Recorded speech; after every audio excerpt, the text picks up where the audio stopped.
Welcome! Today we're going to talk about this 2019 Tesla Model 3 Standard Range Plus that we have for sale. If you're looking for some information on the Standard Range Plus, I got a lot for you.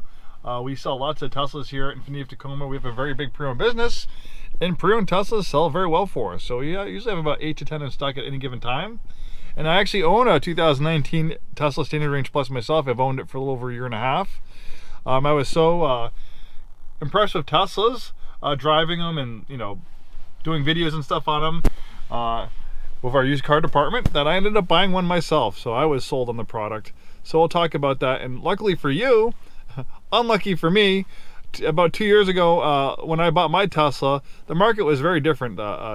Tesla couldn't build enough new Teslas to supply demand, and new Teslas were a lot more money, but things have changed. Used Teslas have come down in price, new Teslas have come down in price. So a couple of years ago, a used Standard Range Plus was about $50,000. I know, it's crazy. Now you can get a Standard Range Plus just like this one for under $30,000. So things are a lot different. Obviously, a $50,000 price point for a lot of people is too much money. For under $30,000, I mean, that's about average price for a used vehicle these days. Most used cars, decent used cars these days, are between $20,000 and $30,000. So this is a great vehicle for a lot of people, and now it's finally got to a price point where it's attainable for a lot more people than before. So if you're thinking about getting a Standard Range Plus Tesla Model 3, there's a lot of them out there. It's a fantastic vehicle. It's not for everybody. So let's talk about, we're going to talk about a lot of things today. I don't have a lot of videos to do, so I'm going to do some extra time on this one. So I guess if you're looking for some Tesla information, I got a lot for you on this video. And we'll also take it around, drive around the block, and I'll show you the awesome autopilot. So it's pretty cold outside, 28 degrees. And you can see we have a little snowflake in the battery. That means the battery is cold, so it's less efficient. What you can do, which I didn't have a chance to do with this one, is once you own a Tesla, you'll have the Tesla app, which is pretty amazing. And you can go to climate, and what you can do is you can put the climate control on, and you can even defrost your car. So if your car is completely frozen, you can defrost it, and it will thaw it out, and you'll be able to open the doors, and you'll get inside the vehicle, and it'll be nice and toasty for you. And the nice thing about EVs is they don't have engines that need to heat up to provide you heat. They get heat from the battery. They have an electric heater inside it, so you have heat instantly. So as soon as you turn the heater on, it's blowing hot air, which is nice. For me, when I get out of the shower in the morning, the first thing I do is I'll heat up my car. And it's not just heating up the car. When you precondition when you heat up the vehicle, when you activate the climate control through the app, it's also going to precondition the battery. It's going to warm it up, making it more efficient, which is awesome. You can actually even go to scheduled departures. So if you leave the same time every morning, you can set a departure where the battery will precondition and the vehicle will warm up, so the battery is at optimum temperature for efficiency, and the vehicle will be nice and warm when you're leaving for work. So that's also a great thing that's another great thing to do to increase efficiency. So what's the fully charged range of a Tesla Model 3 Standard Range Plus? Well, the EPA rating is about 240 miles, but that can be a little bit deceiving. In a perfect scenario, yeah, maybe you could get 240 miles. You're going to lose a little bit of battery degradation. As batteries age, they're going to degrade a little bit and they'll lose less efficiency. So if you fully charge this one right now, it's probably not going to be 240 miles. It'll probably be in the 220 mile range, which is perfectly normal. Just like mine, batteries are going to degrade over time. But the battery will still last a long time. There's plenty of Teslas out there with 200, 300,000 miles out there. We actually sold a Model 3 Standard Range Plus last month with 125,000 miles, and it fully charged to about 209 miles. So as you can see, battery degradation is still pretty minimal on these things, and they're very robust. These things will last a long time. And luckily for this one, if you do have concerns about the battery, there's still lots of life left. There's still lots of warranty left on the battery and drive units. It's a warranty till 100,000 miles, and I think till 2029. So it'll be quite a while before you have to worry about, maybe having to replace the battery if it goes bad prematurely. But these batteries are pretty robust, like I said, and there's lots of Teslas out there with many hundreds of thousands of miles out there, over 100,000 miles. Batteries are kind of like engines in the car. They're supposed to last the service life of the vehicle, but sometimes, on occasion, they do go bad and they need to get replaced. How much does it cost to replace a battery in a Standard Range Plus? Actually, I do have a little insight Kim Java, she's a popular YouTuber for Teslas.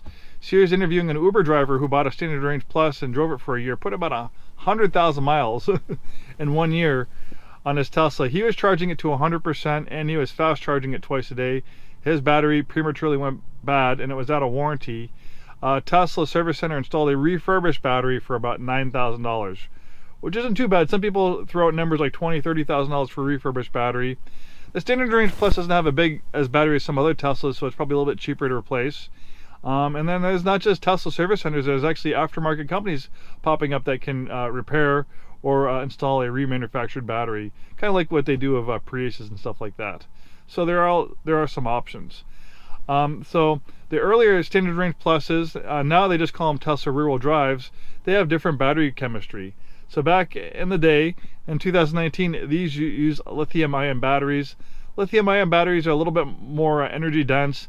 They offer better performance. Tesla still uses them like in the Model Y and some of the high-performance vehicles like the Tesla Model 3 Performance, the Plaid, the Tesla Plaid, the Model X Plaid. They all use lithium-ion batteries. Lithium-ion batteries for daily use, they only like to be charged to 80%. So that's going to take a little bit of range out of your EPA range of 240 miles or 220 miles when fully charged, only being able to charge it to 80%. But the thing is that most people drive less than 40-50 miles a day. My daily commute is probably less than 30 miles. So I very rarely even go below 100 miles of range in my daily commute.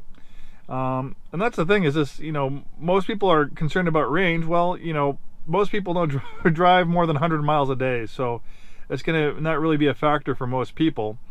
And the thing is too is like efficiency. Batteries have weight to them, so you can be lugging around this huge battery that has a 300 or 400 mile range, but if you're never really going that far, you're taking away efficiency of the vehicle, because weight's an electric car's enemy. So you're hauling around all this weight of a big heavy battery that you never really need because you don't drive more than 100 miles a day.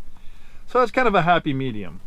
So for daily use, your fully charged range is going to be about 160, 170, 180 miles. And it can vary depending on temperature. When it's colder out, batteries are less efficient. If you're driving on the highway at 70, 80 miles an hour, EVs are less efficient. They're more efficient, under 55 miles an hour.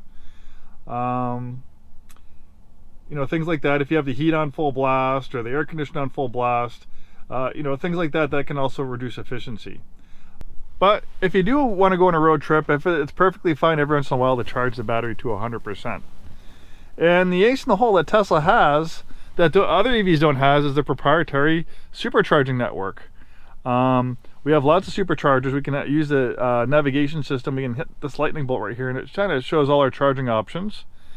Level 3 is fast charging, and you can see just within 7 miles there are 4 fast chargers nearby. We have supercharger in Auburn, we have a supercharger in Steel Street in Tacoma. Well, that must be a new one.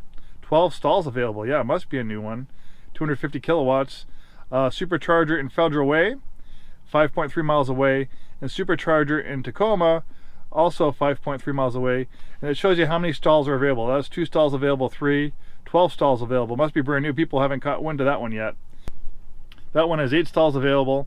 You can also see the price that they charge per kilowatt is different. 46 cents, 34 cents, 30 cents. So Tesla will charge, the supercharger rates will depend on, energy rates, if it's high usage, low usage, stuff like that. We actually had one customer, he bought a Model S from us, and we let him keep it on our Tesla account until he got to California. He flew up here in Seattle, Tacoma area, and he drove it to the San Francisco Bay Area, and he supercharged the whole way. And since he did it on our account, we could see, how much he spent. It was about $160, which is not that bad. And you have to understand that when you fast charge a Tesla, when you use a supercharger, you're paying a premium for fast charging. If you charge at home, your electricity rates are going to be far less. I probably pay maybe $50, $60 a month in electricity to charge my Tesla, versus paying $200, $300 a month for gas before I had my Tesla, my daily commute vehicle. So yeah, you have this amazing supercharging network, and on top of that, you have Tesla's trip planner, which really takes the mileage anxiety out of owning an EV. And not a lot of EVs have a trip planner like Tesla does. So we're in Seattle, Tacoma area, so we're in the western part of Washington. But let's say I wanted to drive all the way over to Spokane across the great state of Washington. We have about 86 miles of range, nowhere near to make it in one trip. The trip planner will figure it all out for me. They'll figure out how much range I have. It'll tell me where to stop to charge, how much range I'll get to the when I get to the supercharger, how long, so I'll arrive with 8% range, charge for 25 minutes. So it will have your whole back in figuring out the route. And the Tesla trip planner is very complex. It takes in tire pressure, outside ambient temperature, elevation, wind speed. If there's like a 30-mile headwind, you know, driving through the desert or something like that, that can reduce your range and reduce your efficiency. So the Tesla trip planner really uses a very complex algorithm to make sure you have enough range to make it to your destination. So I will charge 3 times. If I had this fully charged, I probably would only need to charge once or twice, but since I only have 86 miles of range, and you know, we're driving through higher elevations, driving through cold, so the vehicle's going to be less efficient. So I'm going to arrive at my North Bend with about 8% range left. So that really takes the mileage anxiety out of owning an EV. And take it a step further, if I wanted to drive across country to my hometown of Boston, Massachusetts, it can figure out for you too. With Tesla's supercharging network, you can pretty much drive anywhere in the US and be able to charge. And the trip planner can also figure out round trips. So if you don't have charging at your destination, you can turn right onto 12th Street East. You can also have the trip planner show you like a round trip scenario. So yeah, pretty amazing stuff. And then you have this really cool navigation screen. And the majority of the functionality for the Tesla is in the screen with premium connectivity. You can also use your phone as a hotspot for $10 a month. Tesla gives you this premium connectivity, which allows you to basically stream internet in the vehicle. So you can stream Netflix, Hulu. You can play video games. You can, for some driving games, you can use the steering wheel and pedals of the actual car to drive. You can get like an Xbox style control that plugs into the USB port and play some of the games that way. You have the toy box where you have the silly things like the whoopee cushion and things like that. Really nice parking cameras. And with over-the-air updates, you know, Tesla really keeps this thing relevant. Even though this is a 2019, the display and features have changed a lot. It's been updated multiple times. They added things like blind spots. It got an over-the-air update, and one day, all of a sudden, you have blind spot cameras. So this is a vehicle that actually gets better of age. A lot of other vehicles have like fixed buttons and stuff like that. They're not really good at over-the-air updates, so they really don't get better of age. They just get older and more obsolete. But with Tesla's over-the-air updates, they really do a good job keeping these vehicles relevant. Even older Teslas, like we have some of these older 2013, 14 Model S's, 2016 Model X's, which are older technology, but with the over-the-air updates, Tesla still keeps them relevant. So much to talk about. All right, let's continue this walk around, and we'll take it for a spin, and I'll show you that really cool autopilot software. So the Model 3 is a compact sedan. It's similar in size to like a BMW 3 Series, C-Class Mercedes, Lexus IS, Infiniti Q50. But since this is an EV and it doesn't have an internal combustion engine, gas tank, and exhaust system, it's not hampered by the same way of building a vehicle as a gas car. So generally, you have more space. You have more space in a comparable sized Model 3 versus a comparable sized gas-powered sedan. Yeah, and these are noticeably, and these things can freeze up too. But if you thaw out the car, you give it enough time to thaw out in the morning, the car will heat up, and the door handles and stuff like that will have no problem thawing out. Unless you live in a really cold climate, which it might be a little bit more difficult.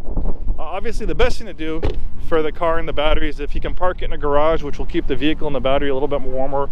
That will help improve your efficiency in the morning when the car is cold. And it'll also prevent the car from getting as frozen as parking it outside. You have a very large trunk, because we have no gas tank, no exhaust system, and you have even more space under there for storage. The Model 3 is one of the safest vehicles on the road. When the NHTSA first tested the Model 3, it was the safest vehicle they've ever tested by every metric. Yeah, so it's an amazingly safe car. and it's a lot of fun to drive. So let's get behind the wheel and take it out for a spin.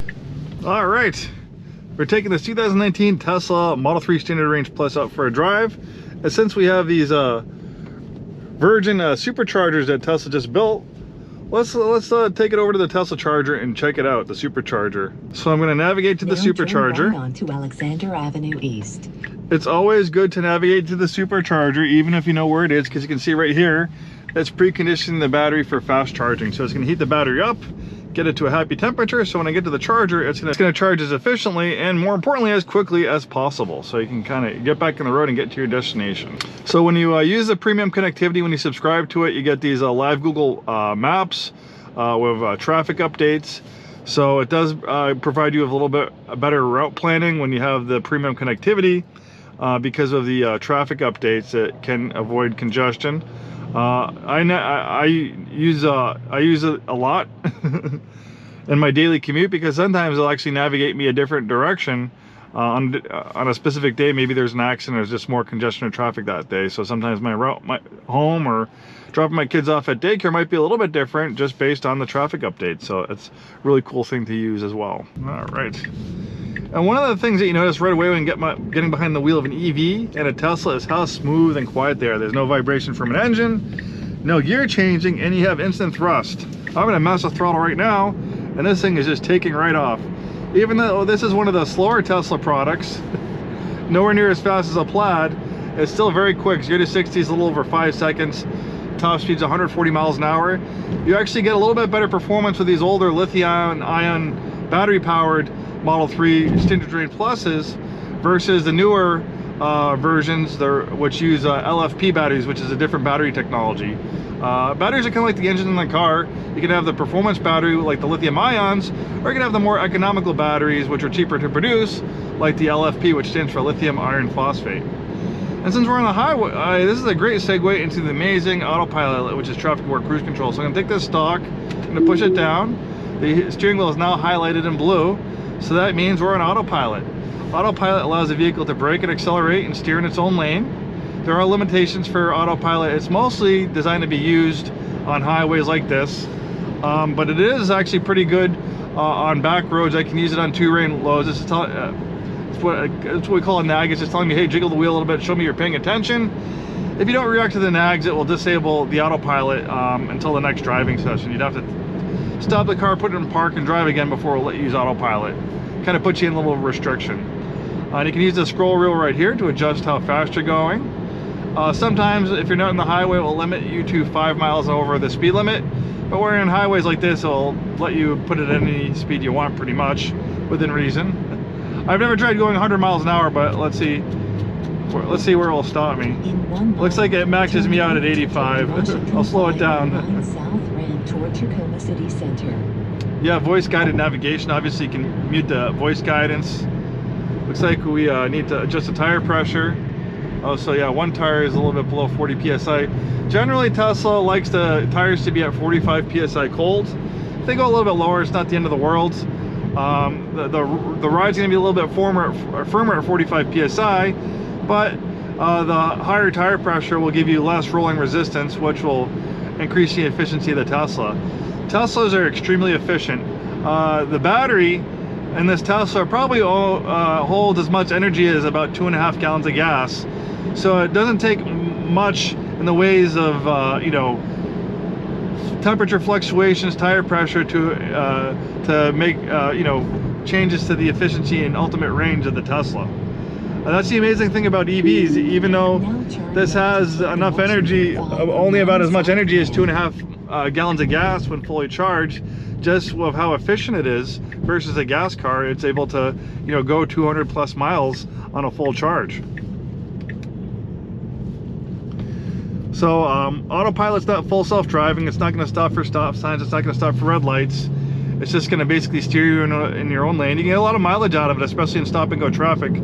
I'm so spoiled by it, I don't really want to drive anything else for any point of time unless I have the Autopilot. And a nice thing too about having power is it makes it a lot easier to merge in traffic. Sometimes when you're merging, people don't want to let you in. you have cars, you know, traveling at high speeds, Now take coming up Interstate behind you 5 fast. south exit Well, on the left. when you have the power to merge it to find that spot in traffic, it is really nice. And you know, this is a rear-wheel drive, so the standard range plus, and now just a Tesla rear-wheel drive is rear-wheel drive. Instead of having dual electric motors, which gives you all-wheel drive, this is as a single rear electric motor. And you might be wondering, how do these things do in the snow? I've driven mine once or twice in the snow.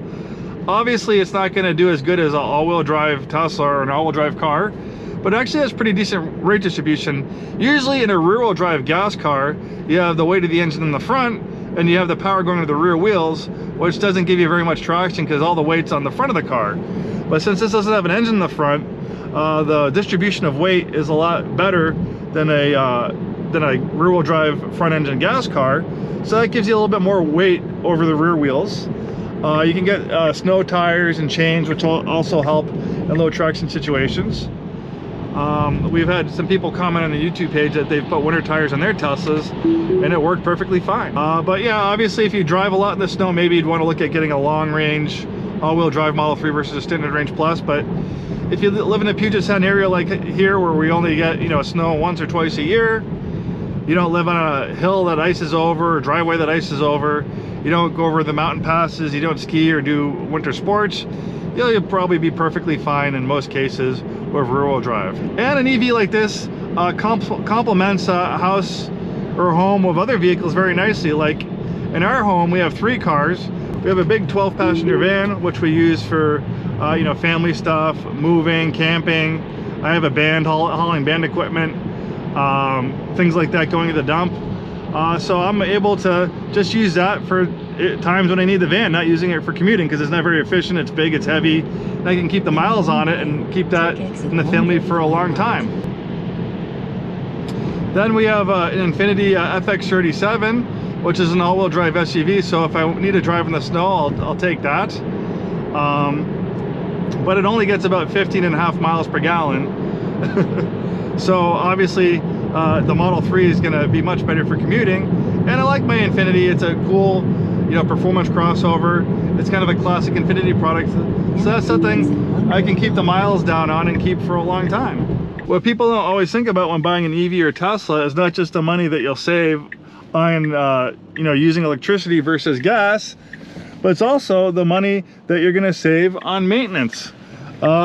Electric vehicles are far less complex. You have a lot less moving parts, a lot less complexity in a gas car. You don't have oil changes, you don't have timing belts, you don't have complex emission control systems, you don't have so there's just a lot less maintenance to do. So it's going to save you money on maintenance, which can add up over the years. You know, if you're going to have to service your vehicle every 3 to 5 to 10,000 miles, oil changes, other various maintenance, it adds up. Then brakes, since EVs use regenerative braking, you're going to get a lot of use out of the brakes. Probably the brakes in this will last 150, 200,000 miles. Even that Model 3 that I was telling you about, that 125,000 miles that we sold, that was traded in for a newer Tesla, the 125,000 mile Model 3, their brakes had plenty of life left on them. Probably 200,000 miles out of brakes, most likely. All right, and here is a new bank of superchargers. They've been adding them pretty fast. They just actually put some new superchargers not too far from us down the street. But you know, those are getting actually filled up pretty fast because this is on the busy I-5 corridor. So these just opened. So, you know, you really have a lot of supercharging options now in the Tacoma area. Look at all these things. It's always good to give yourself some space between other Teslas, because sometimes you can charge off the same circuit, so you'll charge a little bit faster.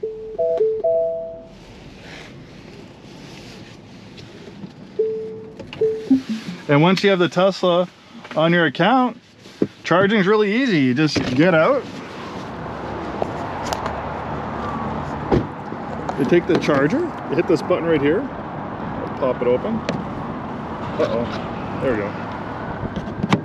We pop it in right there.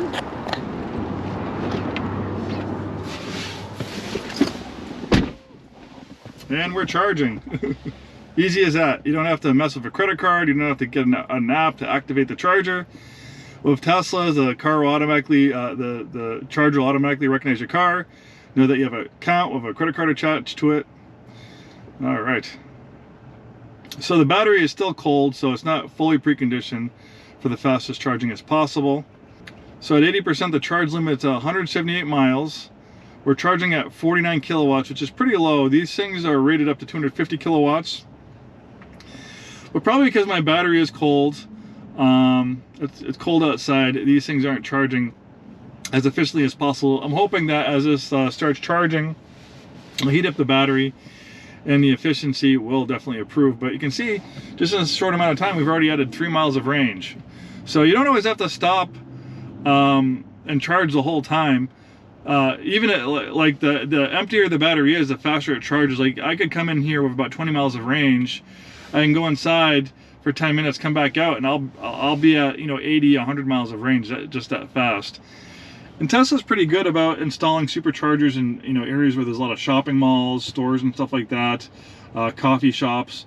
So while it's charging, you can just go inside the mall, walk around a little bit, go shopping, maybe get some food, get a cup of coffee, and then the Tesla app will let you know when it's ready to be done charging. It'll give you a heads up, hey, you have about 5 minutes until your charging's done, which is a good thing because they actually charge you idle fees, $1 a minute idle fees if you leave it on a charger, precious charging spot, and it's fully charged, which is a good thing. It encourages people not to take up charging for other people. So, okay, we'll let it charge for a little bit and then we'll check back in a little bit. All right. Okay, we can see it's telling me the battery temperature is low. Charging rate limited by low battery temperature. Vehicle is improving battery temperature to increase charge rate. So that little exclamation mark there too. It's 24 degrees out. Honestly, just in situations like this, when it's this cold, batteries are going to have a hard time really getting hot, even when you precondition them, just because it's so cold outside. Generally, when it's about 40 or 50 degrees, you're not going to run into these issues. I supercharge all the time, and very rarely do I ever see this message, but it's uncommonly cold for this area, 24 degrees. Obviously, other parts of the world, other parts of the country, it's a normal thing in the wintertime. But yeah, if the battery was able to precondition a little bit better, I would be charging a little bit more efficiently. This is a 250 kilowatt charger, and it's only charging at 36 kilowatts. So yeah, that's pretty slow. It can be a lot faster. Okay, it's awfully slow today, so we're still charging at 32 kilowatts, 35 minutes remaining. I've added 42 miles since I've been here, which is not too bad. And this chart tells me, so the price at this charging station is 34 cents a kilowatt. So to add that 43 miles of range to this Tesla, it's cost me $2.66. All right, so luckily we have charging set up at the dealership, so I don't have to wait 30 minutes to get this thing fully charged. But if I was able to give the battery more time to precondition, if it wasn't quite as cold out, this thing would be charging a lot faster. Also, these are brand new superchargers, so maybe they're not functioning at the full 250 kilowatts as advertised. Usually it should be a lot higher at this point. Usually instead of 126 miles an hour, usually when you first start charging, it's showing a charge rate of like 400, 500 miles an hour. So obviously we're way off at 32 kilowatts when this thing has potential of up to 250 kilowatts. Normally, even with other Teslas here, it should be charging probably at about 140, 150 kilowatts. But anyways, to stop the charging, it's fairly easy to say stop charging. I'm gonna go pull the charge out of the vehicle. That's our little walk around and overview of this 2019 Model 3. Hopefully it was informative to you, regardless if you're looking for information on this one or Teslas in general. Thanks for watching. Hope to see you soon, and have a wonderful day.